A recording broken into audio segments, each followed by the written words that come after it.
박지성 선수라고 우리나라 국가대표 축구 선수 모르는 분이 없을 정도로 한국을 대표했던 그런 선수였는데요. 이 박지성 선수가 쓴 책 중에서 더 큰 나를 위해 나를 버리다, 이런 제목의 그 책이 있습니다. 박지성 선수 하면은 2002년 월드컵 때 맹활약을 펼쳐서 4강 신화의 완전한 주역으로 그렇게 자리를 잡았고요. 그 이후에 세계 최고 명문 팀이라고 하는 맨체스터 유나이티드에서 활약했던 그야말로 대성한 그런 선수인데요. 그런데 알려진 바로는 이 박지성 선수가 평발이라는 겁니다.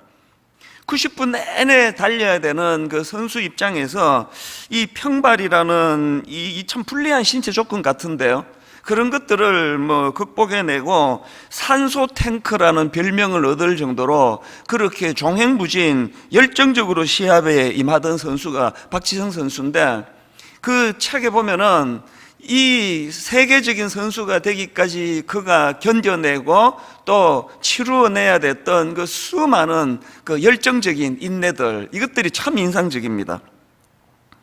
근데 저는 이 선수가 쓴 책 제목이 더 큰 나를 위해 나를 버리다, 이게 참 인상적이었습니다. 근데 그 책에 보면은 제목을 왜 이렇게 잡았는지 설명하는 대목이 나오는데요, 나를 버린다는 것은 끊임없는 변화에 대한 갈구였습니다.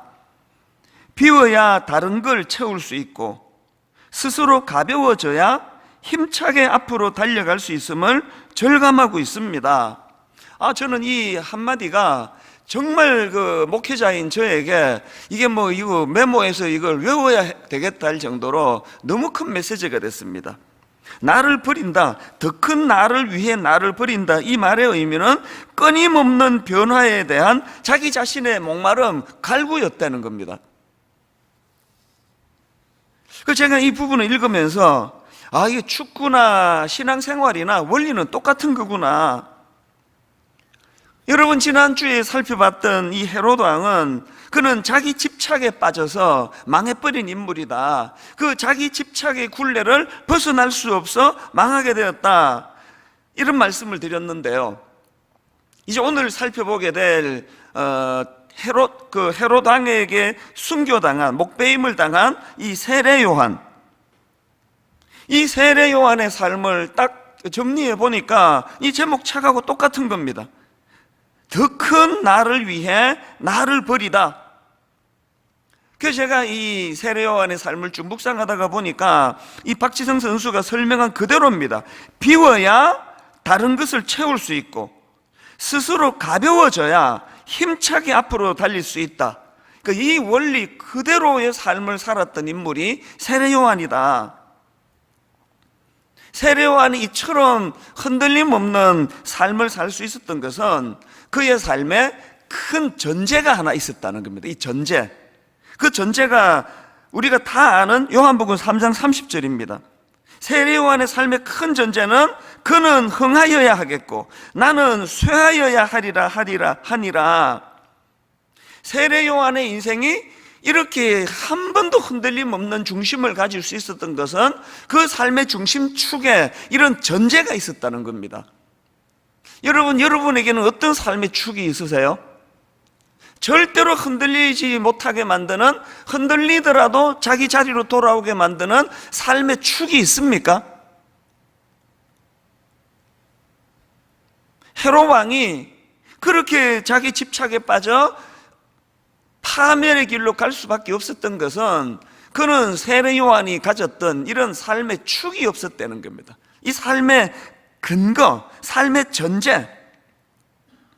그래서 제가 오늘 이 중심을 가지고 이 세례 요한에 대해서 살펴보려고 하는데요. 자, 우선 살펴봐야 되는 것은 오늘 본문의 구조입니다. 이 마가복음을 읽다가 보면은 저자 마가가 종종 이 샌드위치 기법이라고요, 이 샌드위치 기법을 사용하는데 오늘 본문의 구조가 딱 그 샌드위치 기법입니다. 이게 무슨 말씀인가 하면은 이 본문의 흐름을 쭉 한번 큰 줄거리로 엮어보시면은요, 지금 흐름은 예수님이 제자들을 파송하셨고 그 파송된 제자들이 사역을 마치고 돌아와서 지금 예수님께 보고하는 그 와중이에요. 그 와중에 샌드위치 기법이요. 이 빵과 빵 사이에 그 고기가 들어있는, 그 페트가 들어있는 것처럼 지금 이 흐름을 한번 보십시오. 오늘 본문 바로 앞에 마가복음 6장 13절 14절입니다.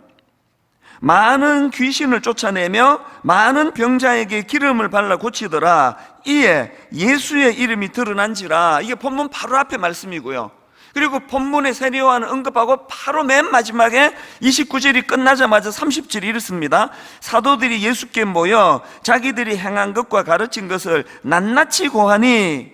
그러니까요, 오늘 본문 말씀을 마가복음 6장 14절부터 29절을 싹 드러내버리면 바로 연결이 자연스럽게 제자들의 사역 보고로 연결이 됩니다. 아니, 그런데 왜 이 마가는 지금 한창 그 제자들의 예수님께 드리는 보고에 대한 기록이 있다가 왜 마가 이야기, 세례 요한의 죽음, 그 순교 이야기를 이렇게 길고 장황하게 거기다가 펼쳐놓고 있는가? 제가 이 질문을 가지고 묵상을 하다가 떠오른 책이 있는데요, 존 스토트 목사님이 쓴 제자도라는 제목의 책입니다.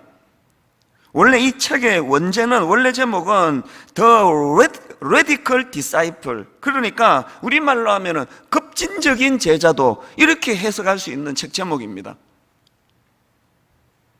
저자가 왜 책 제목에 이 radical, 그 제자라는 그 disciple 앞에다가 왜 이 급진적인 radical이라는 단어를 거기에 사용했는가 하면은, 이 radical은요, 라틴어로 뿌리라는 뜻을 가진 라딕스에서 나온 단어라고 합니다.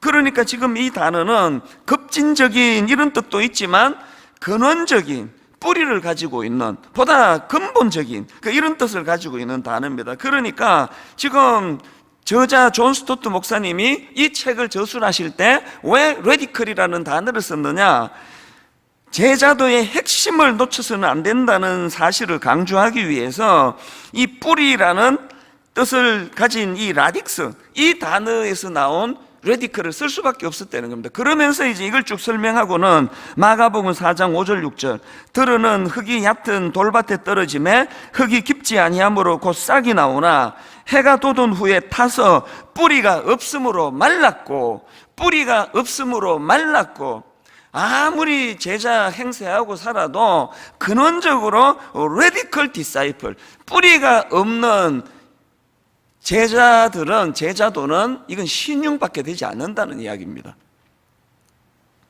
마가가 지금 왜 샌드위치 기법으로 제자들이 예수님께 사역 보고, 그것도 성공적인 사역 보고를 하는 그 기록 중간에 이 세례 요한의 순교를 여기다 왜 끼워 넣었을까요? 뭘 강조하는 겁니까? 겉으로 드러나는 사역 열매도 중요하지만 앞으로 제자들이 걸어가야 될 길은 순교도 불사할 만큼의 고난의 길이다. 겉으로 드러나는 사역 열매도 중요하지만 여기 나와 있는 대로 뿌리가 없으므로 말랐고 중심이 잡혀있지 않는 이런 제자의 삶이란 건, 그건 다 주님을 기만하는 일이다. 이게 저에게 굉장히 큰 도전이 됐습니다. 여러분, 이 말씀이 저에게 왜 도전이 되느냐 하면은요, 제자가 따로 있고 크리스찬이 따로 있는 게 아닙니다. 예수 믿는 신자가 따로 있고 제자가 따로 있는 게 아니고요, 예수 그리스도의 십자가 피로 값주고 산 하나님의 사람들은 모두가 다 제자가 되는 거예요.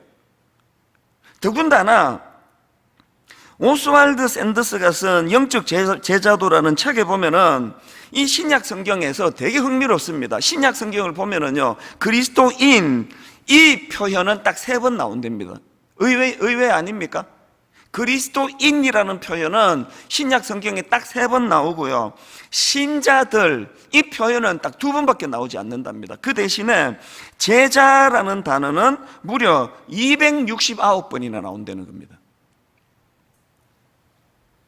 제가 이 사전을 뒤져보니까요, 일반 사전입니다. 제자 이 단어를 설명하기를 두 가지로 설명하는데 되게 흥미로웠습니다. 첫 번째로 이렇게 설명합니다. 스승으로부터 가르침을 받거나 받은 사람, 이렇게 일반론적인 제자를 설명하고, 그 다음에 일반 서점에서 두 번째로 제자를 이렇게 설명합니다. 예수의 가르침을 받아 그의 뒤를 따르는 사람. 이게 일반 서적에서 이렇게, 사전에서 이렇게 설명하는 게 참 인상적이었습니다. 뭐가 제자라고요? 누가 제자라고요? 예수의 가르침을 받아 그의 뒤를 따르는 사람. 그러면 여러분, 성경에서 크리스찬, 그리스도인이라는 표현은 왜 딱 3번만 쓰고 신자들이라는 표현은 왜 딱 2번만 썼는데 제자라는 단어가 무려 269번이나 나올까요? 뭘 강조하는 겁니까? 오스왈드 샌더스가 이 부분을 바로 이렇게 설명합니다. 한번 들어보십시오. 제자라는 단어의 뜻은 배우는 자, 학생 이런 뜻이지만 예수님은 그 단순한 단어에 더 깊고 심오한 의미를 부여하셨다. 예수님의 말씀에 근거하면 제자는 곧 그리스도의 가르침을 받아서 그 가르침을 믿을 뿐 아니라 삶 속에 실천하는 학생 또는 배우는 자이다. 한마디로 제자는 스승의 관점과 생활 양식을 그대로 본받는 사람이다. 한마디로 제자는 스승의 관점과 생활 양식을 그대로 본받는 사람이다. 다시 말해 배운 대로 따르기 위해 배우는 것이다. 그러기 위해서는 신중한 선택, 확실한 자기 부인, 의지적인 순종이 필요하다. 여러분, 신약 성경에서 그리스도인이라는 표현은 딱 3번, 그리고 신자들이라는 표현은 딱 2번, 여기에 반해서 제자라는 단어가 무려 269번이나 반복되는 이유를 아시겠습니까? 한번 은혜 받고 예수님을 영접하고 신자가 되는 그것으로 끝나는 것이 아니라 뭐라 그랬습니까? 한마디로 제자는 스승의 관점과 생활 양식을 그대로 본받는 사람이라 그러지 않습니까? 끊임없이 구해야 될 은혜가 뭡니까? 끊임없이 우리가 몸부림쳐야 될 게 뭡니까? 스승의 관점과 생활 양식을 그대로 본받는 것이 제자라고 한다면, 주님, 참 스승 되시는 주님을 닮아가기를 원합니다. 참 스승 되시는 주님을 증거하기를 원합니다. 참 스승 되시는 주님을 뒤따르는 제대로 된 크리스찬이 되기를 원합니다. 그거 아니겠습니까? 이런 점에서 저는 세례 요한이야말로 예수님께 직접 배운 형식상 제자라고 할 수 없습니다. 세례 요한은.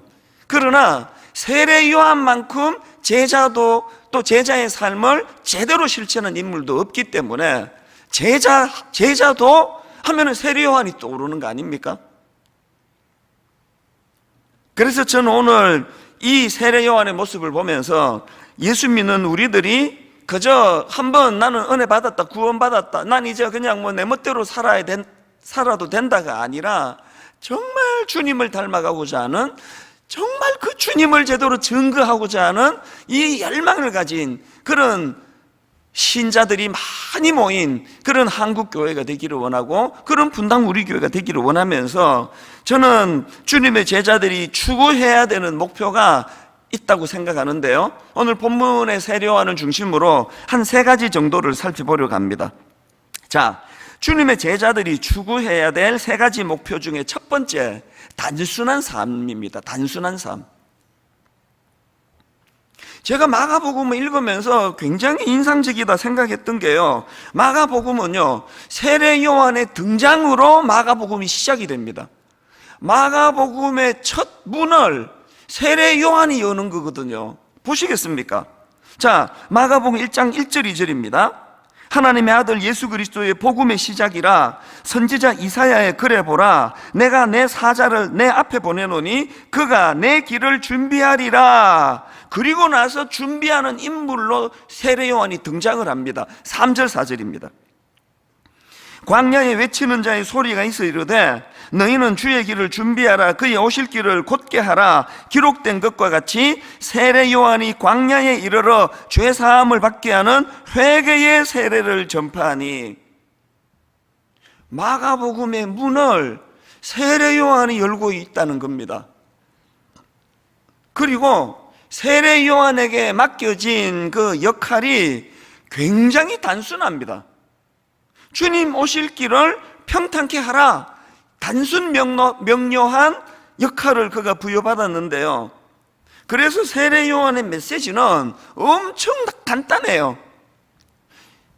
오실 메시아 예수 그리스도가 선포하게 되실 회개하라 천국이 가까웠느니라, 이것을 평탄케 하기 위한 세례 요한의 삶 속에서 이거 하나를 얼마나 강조하면서 선포한 게 그게 세례 요한의 메시지거든요.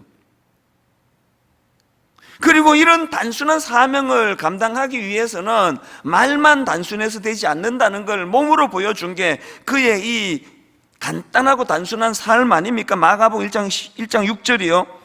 요한은 낙타 트롯을 입고 허리에 가죽띠를 띠고 메뚜기와 석청을 먹더라.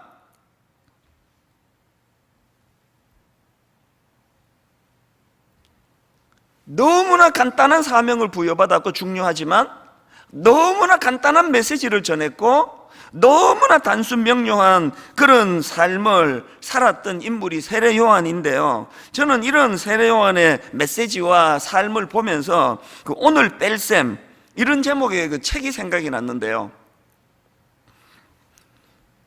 이 책의 저자가 이제 미술을 배운 적이 있나 봅니다. 그래서 이제 그 미술 전문가를 찾아가서 이제 미술을 좀 가르쳐 주시기, 그림 그리는 걸 좀 가르쳐 주세요. 그랬더니 그 선생님이 하는 말이, 그러면 이제 지금 수준이 어느 정도 되는지를 알아야 되니까 자유 주제로 본인이 원하는 대로 그렇게 그림을 한번 그려와 보세요. 이분이 이제 그 좋아하는 또 선생님이고 하니까 잘 보이고 싶었겠죠. 그래서 일주일 내내 정말 수면 실력을 보여주려고 경치가 좋은 걸 찾아다니고 일주일 내내 이제 이 그림을 그리려고 애를 썼다는 겁니다. 그래서 이제 기대감을 가지고 일주일 뒤에 그 선생님을 찾아갔는데 그 선생님이 그림을 딱 보더니 이런 탄성을 지르더래요. 아이쿠, 이 기초부터 다시 배워야겠네요. 엄청 칭찬할 줄 알고 기대하고 갔는데 이런 이야기를 하니까 얼마나 당황스러웠겠습니까? 그래서 이제 좀 실망이 돼가지고, 아니 선생님, 제 그림에 뭐가 문제입니까? 그랬더니 하는 말이 이렇습니다. 당신은 그림에 너무 많은 것을 담으려고 했어요. 뺄셈의 미학을 먼저 배워야 합니다. 세상의 모든 예술은 결국 어떤 것을 얼마나 빼느냐에 달려 있거든요. 여러분, 제가 세례 요한의 삶을 묵상하다가 이 책의 한 대목이 왜 또 올랐을까요? 사실요, 모든 설교자가 다 그럴 거라고 제가 짐작하지만 제가 설교 죽을 쓰는 날은요, 준비한 게 아까워가지고 빼지 않고 전부 다 인용했을 때가 거의 제가 설교 죽을 쓸 때예요. 그래서 저는 이제 이 설교가 뭔지 조금 알 것 같아요. 설교 준비 제대로 하는 건 얼마나 많은 준비를 했느냐 보다도 얼마나 뺄 거 빼느냐예요. 이미 충분히 이제 전할 거 다 전했는데 내가 이 자료 찾는데 얼마나 내가 고생했는데 아까운 거예요. 그렇게 아까워서 다 집어넣은 그 설교는요, 항상 제 마음에 후회가 되는 설교인데, 이게 참 인간의 본능이 그거를 31년 겪으면서도 여전히 그 집착을 못 버리는 게 이게 또 인간 일이니까요. 우리 인생도 마찬가지입니다. 결핍이 돼서 비참한 경우는 별로 없습니다. 60년대가 왜 그립습니까? 70년대를 그리워하는 어른들의 그 마음을 아십니까? 결핍이어서 힘든 인생은 별로 없습니다. 전부 과잉 아니면 과잉. 절제하지 못해서. 지난주에 헤롯은 자기 집착을 버리지 못해서 망한 사람이라 그랬는데요. 여러분, 이런 사람들의 공통된 특징이 뭐냐? 이 버리지 못하는 것들로 인해 생기는 고뇌, 이게 거의 그 집착하는 사람들에게 나타나는 증상 아닙니까? 제가 앞에서 존 스토트 목사님의 제자도라는 책을 인용했는데 그 책의 부제가요, 변함없는 핵심 자질 8가지 이렇게 되어 있습니다. 그래서 이제 그 뿌리가 있는 제대로 된 제자들이 가지는 8가지 자질을 쭉 설명하는데 그 중에 하나가 단순한 삶이라는 거 아십니까? 여러분 진짜 주님의 제자가 되기 원하세요? 정말 주님을 영접한 그리스도인이 되신다면요, 여러분 삶 너무 복잡해요. 여러분 생각이 너무 많아요. 생각이 너무 복잡합니다. 그 생각이 여러분을 힘들게 하는 거거든요. 누가 여러분을 함부로 힘들게 할 수 있습니까? 그 복잡한 생각이, 그게 헤롯이라니까요. 그게 세례 요한은 헤롯과 결정적인 차이가 있다면 단순한 겁니다. 그분은 흥해야 되겠고 나는 초라해져도 괜찮다. 이거 뭐가 복잡한 겁니까? 박지성 선수가 쓴 그 책의 프롤로그 제목이 비우면 새로운 공간과 기회가 열린다. 이 축구 선수가요, 이 정도 그 영적인 원리를 터득했다는 걸 보면서 하나님의 창조 질서 아래 일반 계시와 특별 계시와 다 통하는 거구나. 그 책 내용 한번 들어보십시오. 끊임없이 달린다고 해서 가장 먼저 목표를 이루는 것은 아니라는 걸 배웠습니다. 때로는 인생의 기아를 한 단계 낮추고 자신을 돌아볼 때가 필요합니다. 스스로를 내려놓아야 할 때는 망설임 없이 모든 걸 내려놓고 자신을 살펴봐야 합니다. 지난 한 주간 하나님이 제게 주신 경고의 말씀이 이겁니다. 일만성도 파수 운동을 앞두고 그냥 힘들어요. 그냥 여러 가지로 너무 힘듭니다. 이럴 때 어떻게 해야 되는 거예요? 단순화하는 거예요. 그래서 하나님의 영광, 주님이 높임을 받으시는 그 일, 그 하나만 보고 달려가면 복잡한 게 없을 거라고 저는 생각을 합니다. 이게 첫 번째 목표고요. 단순한 삶. 두 번째, 주님의 제자들이 추구해야 되는 두 번째 목표는 거룩을 추구하는 삶입니다. 지난주에 그 헤롯이 세례 요한을 두려워했다고 말씀드리지 않았습니까? 권력을 가진 자는 헤롯이고 자루를 쥐고 있는 건 헤롯이고 죽이고 살리고를 마음대로 할 수 있는 최고 권력자가 헤롯인데, 놀랍게도 그 헤롯이 오히려 세례 요한을 무서워했다. 20절에 보면은 그 이유가 나와 있습니다. 왜 그렇게 세례 요한을 두려워했는가? 20절을 보십시오. 본문. 헤롯이 요한을 의롭고 거룩한 사람으로 알고, 그 다음에 두려워하여 보호하며 차마 못 죽였다는 거예요. 오늘 저와 여러분이 이 메시지 놓치면 정말 어리석습니다. 무엇으로 세상이 우리를 함부로 대하지 못하게 할 수 있을까요? 교회를 지금 너무 함부로 대하는 거 아닙니까? 세상이 교회가 저 같은 목회자를 너무 막대하는 거 아닙니까? 세상이 우리 막대하지 못하도록 막을 수 있는 진짜 유일한 대안이 있다면 주님을 닮은 거룩을 회복하는 겁니다. 교회가 막 건물 삐까뻔쩍 지으면 세상이 그걸 존경의 대상으로 삼든가요? 전 세계에서 설교 제일 잘하는 목사가 되면 세상이 그걸 무서워하든가요? 무서워하지 않습니다. 입만 살았다 그러죠. 오늘 우리가 진짜 세상이 우리를 함부로 대하지 못하게 만들고 싶은 열망이 있다면 거룩을 추구하십시오. 그분이 거룩을 닮으려고 모든 걸 거기다 거십시오. 헤롯이 요한을 의롭고 거룩한 사람으로 알고 두려워하여 보호하며, 여러분 이거 아십니까? 이거 알면 어떤 분은 충격받을 텐데, 또 실망될 텐데, 세례 요한이요 복음 전하다가 참수당한 거 아닙니다.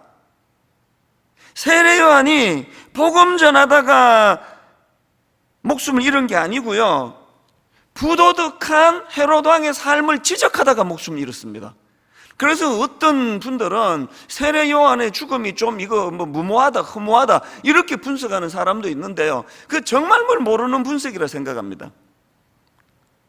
자, 세례 요한이 죽음을 맞이하게 된 것은 복음 전하다가 죽은 거 아니라는 게 본문 18절에 나옵니다. 이는 요한이 헤롯에게 말하되 동생의 아내를 취한 것이 옳지 않다 하였습니다. 이것 때문에 죽은 사람이 세례 요한입니다. 허무하지 않으세요? 예수 전하다가, 오실 메시아를 전하다가 그렇게 순교를 당한 게 아니고요, 그 왕 보고 니 그 똑바로 살아라, 이 뭐냐 이게, 이러다가 죽은 게 세례 요한이에요. 뭘 여기서 얻을 수가 있습니까? 여러분, 제가 앞에서 존 스토트 목사님이 쓰신 제자도라는 책의 부제가 이제 변함없는 핵심 자질 8가지라고 말씀드렸잖아요. 그런데 여러분, 이 자질 8개 중에 제일 먼저 나오는 첫 번째가 세상에 대한 불순응입니다. 세상에 대한 불순응. 거기 나오는 한 대목을 읽어드릴게요. 교회는 주변 세상에 대해 이중적인 책임을 가진다. 한편으로는 우리는 세상 속에 살고 세상을 섬기며 세상에서 증인의 역할을 감당해야 된다. 하지만 또 다른 한편으로는 세상에 오염되지 말아야 한다. 세상에서 도피하여 거룩함을 보존하려 해서는 안 되고 세상에 순응하여 거룩함을 희생시켜서도 안 된다. 그래서 존 스토트 목사님이 강조하는 제자도의 변함없는 핵심 자질 8개 중에 첫 번째가 세상에 대한 불순응이라니까요. 세례 요한의 죽음이 헛되다고요? 누가 그런 이야기를 합니까? 세례 요한이 온전한 제자의 삶을 살았다, 그렇게 확실하게 말할 수 있는 근거가 여기 있는 거 아닙니까? 그는 세상을 섬기고 세상을 변화시키는 이 역할을 행하는 한편 세상에 오염되지 않는 하나님의 사람으로 살았다는 사실입니다. 제가 부끄러워해야 되는 게 있다면 말 주변이 없어서 설교를 잘 못하는 게 아닙니다. 제가 부끄러워해야 되는 게 있다면 지식이 없어가지고 엉뚱한 것 잘못 떠들어대는 데 있지 않습니다. 저의 부끄러움은 몸은 교회에서 살고 말은 하나님의 말을 선포하지만 머리부터 발끝까지 세상에 오염되어 있는 그 가치관들, 그렇죠? 헤롯이 가지고 있던 자기 집착, 자기 존중, 헤롯이 가지고 있던 자기 욕망, 이것으로부터 자유할 수 없는, 이것이 우리가 부끄러워해야 되는 이야기라는 거거든요. 세상에 대한 불순응, 입으로 되는 거 아닙니다. 그래서 여러분, 우리는 수없이 반복합니다. 레위기 11장 45절, 나는 너희의 하나님이 되려고 너희를 애굽 땅에서 인도하여 낸 여호와라. 내가 거룩하니 너희도 거룩할지어다. 우리가 진짜 하나님의 백성이 되기 원한다면 첫 번째 조건이 이겁니다. 내가 거룩하니 너희도 거룩하라. 고린도후서 7장 1절, 그런즉 사랑하는 자들아, 이 약속을 가진 우리는 하나님을 두려워하는 가운데 거룩함을 온전히 이루어 육과 영의 온갖 더러운 것에서 자신을 깨끗하게 하자. 오늘 성령님이 참 부족한 저의 입술을 통해서 말씀이 선포될 때 성령의 역사가 나타나 우리 안에 있는 이 오염된 생각과 행동과 악한 것들이 치유되는 역사가 예배 중에 일어나게 되기를 바랍니다. 마지막 세 번째로요, 주님의 제자들이 추구해야 될 세 번째 목표는 고난을 두려워하지 않을 만큼의 모든 것을 거는 삶이에요. 모든 것을 거는 삶. 순교를 두려워하지 않을 만큼, 고난을 두려워하지 않을 만큼 모든 것을 거는 삶. 여러분, 세례 요한 삶의 전제가 요한복음 3장 30절이라 그러지 않았습니까? 그는 흥하여야 하겠고 나는 쇠하여야 하리라. 그는 예수 그리스도를 위해 어느 만큼 모든 걸 올인했느냐, 이렇게 고백할 만큼 올인한 사람. 베드로도 마찬가지 아닙니까? 베드로가 여짜와 이르되 보소서, 우리가 모든 것을 버리고 주를 따랐나이다. 우리가 모든 것을 버리고 주를 따랐나이다. 그런데 왜 오늘 저 같은 목회자들이 왜 너무나 집착하는 게 여전히 이렇게 많은 겁니까? 이게 우리를 피곤하게 만드는 것이라니까요. 사도 바울도 마찬가지 아닙니까? 빌립보서 1장 20절, 나의 간절한 기대와 소망을 따라 아무 일에든지 부끄러워하지 아니하고 지금도 전과 같이 온전히 담대하여 살든지 죽든지 내 몸에서 그리스도가 존귀하게 되게 하려 하나니 이는 내게 사는 것이 그리스도니, 이는 내게 사는 것이 그리스도니 죽는 것도 유익함이라. 사도 바울의 집중력이 느껴지십니까? 예전에 나온 책 중에요, 올인이라는 제목의 책이 있었는데요, 그 책 표지에 나와 있는 문장 하나, 딱 한마디가 이렇습니다. 나는 너를 원한다. 우리가 왜 단순히 살아야 되느냐고요? 주님의 명령이 너무 단순하시기 때문이에요. 나는 너를 원한다. 뭐 잡다한 설명 없습니다. 저를 원하신대요. 여러분을 원하신대요. 이거 복잡합니까? 누가복음 14장 26절, 물은 내게 오는 자가 자기 부모와 처자와 형제와 자매와 더욱이 자기 목숨까지 미워하면 능히 내 제자가 되지 못하고, 이단들이 이런 말씀을 너무나 곡해하는 거예요. 여기서 말하는 자기 목숨까지 미워하면 앞에 있는 부모와 처자와 형제와 자매와 자기 목숨까지 미워하면, 이거를 글자 그대로 해석해가지고 집 나와라, 가출해라, 네 남편하고 이혼해라. 그건 너무나 가정한 거예요. 여기 나와 있는 미워하다, 이건 원어적인 의미로 살펴보면은 덜 사랑하다, 이런 뜻입니다. 이혼하라는 거 아닙니다. 남편 막 대하라는 거 아닙니다. 부모 함부로 대해도 된다, 이거 아닙니다. 이 의미의 문제예요. 중심의 문제예요. 여기 미워하면은 좀 덜 사랑하라는 거예요. 왜? 내버려두면 온통 자기 집착, 온통 자기 욕망, 그것이 내 자식, 내 아내, 내 부모, 여기에만 몰두해 있는 인생이기 때문에 조금만 좀 덜 사랑해라. 조금만 덜 사랑해라.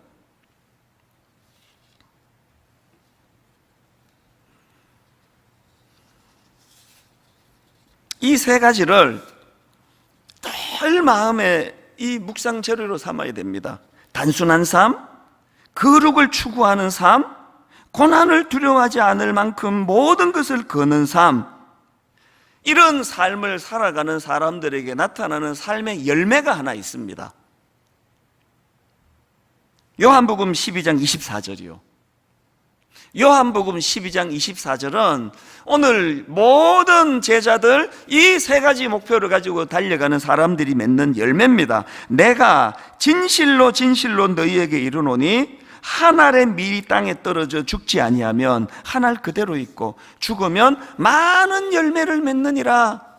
스데반이 복음 전하다 의의 없이 죽었습니다. 비참하게 죽었습니다. 돌에 맞아 죽었습니다. 그때 바울이 변화되기 이전에 바울이 그 악한 사람들 옷 맡아주는 역할을 하면서 스데반이 죽어가는 걸 가까이서 지켜봤는데, 스데반의 순교, 죽어가는 그 과정에서 저들의 죄를 용서해달라는 그 놀라운 죽음 앞에서의 고백 앞에 많은 학자들이 그렇게 분석을 합니다. 스데반의 그 죽음을 죽어가는 그 과정에서 바울 내면에 갈등이 시작됐을 것이다. 어떻게 죽으실 건데요? 그래서 어떻게 살아가시기로 결단하실 건데요? 점이 이어져 선을 이루는 거 아닙니까? 난 이렇게 죽겠다고 목표를 정해놓고 점은 정반대로 가고 있는데 이렇게 죽을 수 있겠습니까? 나는 이렇게 죽기로 결정하면 오늘 여러분의 만들어지는 점 하나가, 오늘 여러분이 만들어지는 점 하나가, 오늘 여러분이 만들어지는 점 하나가 여러분이 그렇게 죽기를 갈망하는 고상한 쪽으로 가기 시작해야 그게 선을 이룬다는 걸 잊으시면 안 됩니다. 한 가지 이야기만 드리고 말씀을 정리하려고 하는데요, 최근에 제가 받은 충격이 너무 커요. 우리 순장님 중에요, 서울에서 정신의학과 병원을 운영하시는 의사분이 계세요. 이분이 아주 최근입니다. 우리 교회 드림센터 바로 걸어서 한 2, 3분 거리로 병원을 옮겼습니다. 제가 이분을 만나가지고 물었죠. 왜 이 병원이 규모가 그냥 딱 책상 하나 들고 옮길 수 있는 것도 아니고 그 병원을 왜 옮기셨습니까? 그랬더니 이분 하시는 말이요, 그 충격이 잊혀지지가 않아요. 지금 우리는 드림센터 사회화는 우리 교회의 세 가지 과업 중에 마지막 과업 아닙니까? 이제 드림센터를 이 사회에 환원을 해서 거기서 이제 우리 청년들이 네 가지 꿈, 목회자 청년, 크리스찬 청년, 난크리스찬 청년, 장애인 청년, 저들이 춤추며 저들이 꿈을 꾸며 저들이 회복이 되는 공간이 되기를 저는 눈물로 지금 기도하고 소원을 가지고 있거든요. 언젠가 이런 말씀을 제가 드렸습니다. 정말 저 드림센터가 절망한 청년이 자살하기 직전에 들리는 곳이면 좋겠다. 정말 저 드림센터가 죽기 전에 마지막으로 들려서 치유받고 살아나는 곳이 되면 좋겠다. 이 집사님이요, 신경정신과 의사 이 집사님이요, 또 우울증 전공하시는 분이에요. 그 이야기를 듣고 많이 우셨대요. 그리고 결심하셨답니다. 병원을 옮기기로. 왜 옮기기로 결심했느냐 이렇게 말씀하시더라고요. 목사님, 드림센터가 청년들 자살하기 전에 들리는 곳이라 그러시는데, 드림센터가 자살하기 직전에 청년들이 들러서 회복되는 곳이라는데, 정신과 의사가 뛰어가면은 5분 안에 갈 수 있는 거리에서 대기해야 되는 거 아닙니까? 충격을 받았습니다. 또 눈물이 날라 그래요. 저하고 너무 대조가 돼서, 너무 비교가 돼서. 목회자들이 살아야 교회가 살고, 중직자들이 살아야 교회가 살고, 강단에서 입만 살아 떠드는 목사가 떠들어대는 말씀이 아니라 정말 신용이라도 세례요한처럼 썩어지는 하늘의 미랄이, 후배 의사랑 같이 이 일을 시작하면서 그런 얘기를 했대요. 농담으로. 돈은 당신이 다 벌어. 괜찮으니까. 돈은 당신이 다 벌기를 원해. 내가 병원을 이리로 옮긴 건 돈 벌기 위해서가 아니라 죽어가는 청년 살리기 위해서라고. 5분 안에 달려갈 수 있는 거리에서 대기하기 위해서 여기다 병원을 옮겼다고.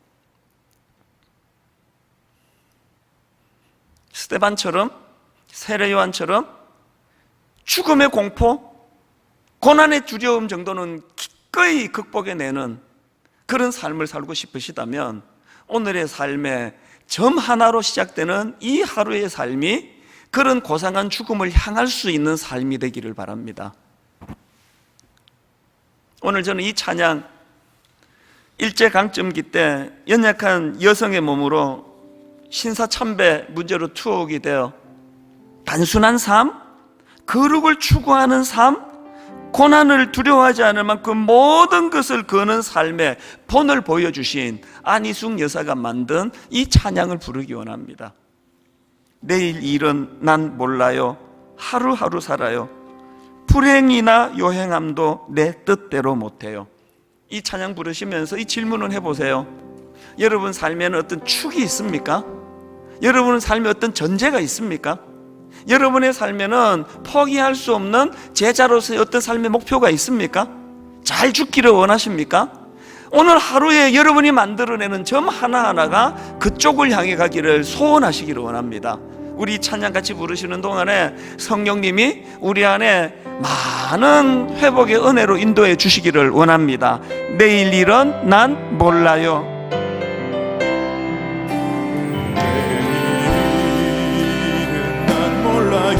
하루하루 살아요. 불행이나 요행함도 내 뜻대로 못해요. 험한 이 길 가고 가도 끝은 없고 보내요. 주님 예수 팔레미사 내 손 잡아 주소서. 내일 일은 난 몰라요. 장래일도 몰라요. 아버지여 날 붙드사 평탄한 길 주옵소서. 다시 한번 이 찬양 여러분 한번 아주 어디서 베껴가지고 머리로 하는 이 설교 앉아서 듣는 성도님들은 요 머리에서 가슴으로 내려가지 않는 온 작용이 요 머리에서만 작동이 되는, 그래서 지금 세상이 한국교회를 업신여깁니다. 무서워하지 않습니다. 한국교회가 우리를 졸로 봅니다. 졸. 장군으로 보는 게 아니라. 뭘 극복해야 될까요? 세 가지 목표. 단순한 삶. 예수 잘 믿는다는데 머리가 왜 그렇게 복잡하십니까? 여러분 헤롯이 아니지 않습니까? 복잡할 게 없잖아요. 거룩을 추구하는 삶. 세상이 우리를 업신여기지 못하게 만들 가장 강력한 능력이 거룩이라고 생각합니다. 고난을 두려워하지 않을 만큼 모든 것을 거는 삶. 올인. 하나님이 가냘픈 안희숙 여사, 그 귀한 어른, 하나님께 올인하며 집중할 때 이런 놀라운 생명력이 나타난다고 한다면 하나님 저희들에게도 그 은혜를 주시기 원합니다. 우리 한 번 더 이 찬양 2절, 좁은 이 길 진리의 길,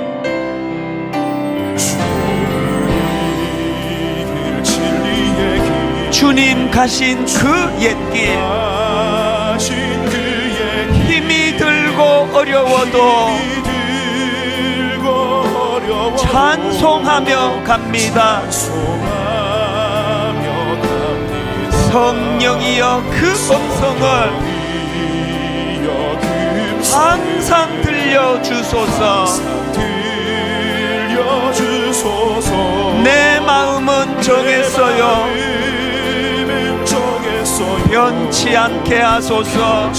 여러분 마음을 담아 주님 앞에 고백하기 원합니다. 내일 일은 난 몰라요. 장래일도 몰라요. 아버지여, 아버지여, 주신 소명 이루소서. 만왕의 왕 예수께서 이 세상에 오셔서 만 백성을 구속하니 참 구주가 되시네.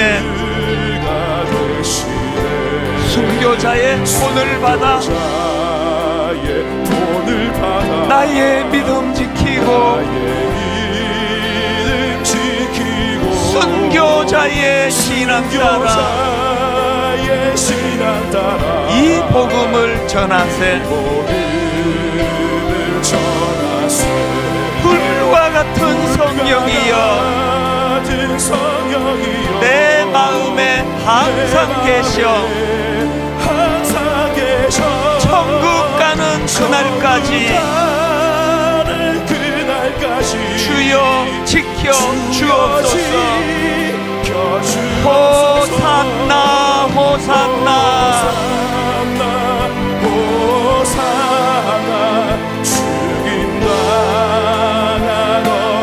호산나 호산나.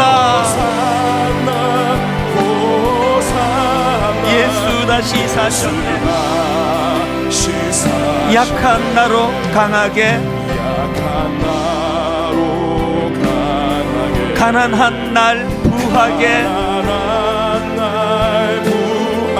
눈먼 날 볼 수 있게 주 내게 행하셨네. 우리 다시 한번 이렇게 고백합니다. 약한 나로 강하게, 가난한 날 부하게, 눈먼 날 볼 수 있게 주 내게 행하셨네.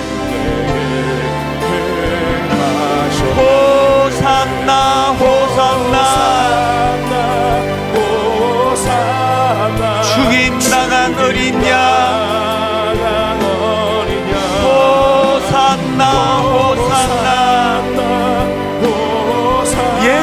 다시 사셨네. 우리 다 자리에서 일어나셔서 호산나 호산나 호산나 호산나 주님 나간 어린 양 호산나 호산나 호산나 예수 다시 사셨네.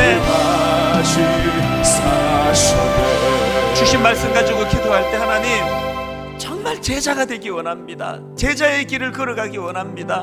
아버지, 죽음조차 고난조차 두려워하지 않을 만큼 우리 주님께 올인하기 원합니다. 집중하기 원합니다. 단순한 삶을 허락하여 주시옵소서. 살아계신 하나님, 거룩을 추구하는 주님의 자녀 되게 하여 주시옵소서. 우리 한 목소리로 통성으로 같이 기도하시겠습니다. 하나님 아버지, 살아계신 주님, 정말 내가 주님의 제자가 되기를 원합니다. 하나님 앞으로 나가기를 주님을 원합니다. 닮기를 합니다. 그 주님의 길 따라가기를 합니다. 그러므로 아버지 하나님, 나의 모든 삶을 온전히 비우고 이 나의 빈전을, 호산나, 나의 삶의 호산나. 빈전을 주의 성령으로 채워넣을 수 있도록 호산나, 은혜를 내려 호산나. 주시옵소서. 그저 하나님의 영광, 오직 주님의 이름이 온전히 주님을 의지하고 온전히 주님을 바라보며 주님의 길을 예비하며 주님이 걸어가신 그 길을 따라가는 제자의 삶을 허락하여 주시옵소서. 하나님, 그러므로 주님을 닮은 거룩을 하나님 회복하기로 아버지, 합니다. 우리들 삶 가운데 내가 개입하여 거룩하니 주시되 너희도 거룩할지어다. 오 하나님 아버지, 단순한 삶을, 그 주님의 뜻을 거룩을 추구하는 삶을, 따라 살지 않고 고난을 두려워하지 않을 만큼 모든 것을 거는 삶을 아버지 우리들에게 허락하여 주시기 원합니다. 더 큰 나를 위해 지금의 나를 버릴 수 있는, 더 큰 나를 위해 지금의 나를 버릴 수 있는 하나님의 자녀들의 제자의 삶을 허락하여 주시옵소서. 내 인생 종군을 거는 복된 삶이 될 수 있도록 도와주시옵소서.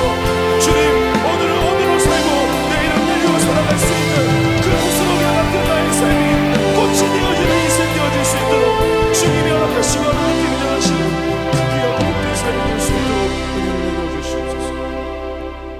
내가 진실로 진실로 너희에게 이르노니 한 알의 밀이 땅에 떨어져 죽지 아니하면 한 알 그대로 있고 죽으면 많은 열매를 맺느니라.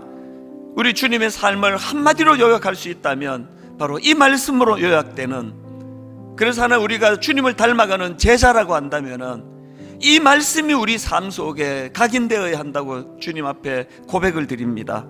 이것을 구현해내기 위하여 단순한 삶, 거룩을 추구하는 삶, 고난을 두려워하지 않을 만큼, 죽음을 두려워하지 않을 만큼 모든 것을 거는 삶, 주님께 올인하는 삶. 그래서 하나님, 더 큰 나를 위해 지금의 나를 버릴 줄 아는 지혜로운 하나님의 자녀들, 그 주님의 길로 나아가는 저희들 되게 하여 주시옵소서.